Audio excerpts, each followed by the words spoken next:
সবাই, আশা করি সবাই ভালো আছেন। আজ আমাদের যে কাজ, আমরা প্রতিদিনের কাজ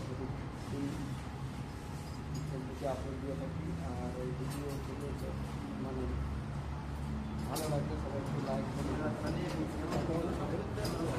করে আমাদের পিসি বান্ধা হচ্ছে, পিসি কাজ দেওয়া হচ্ছে।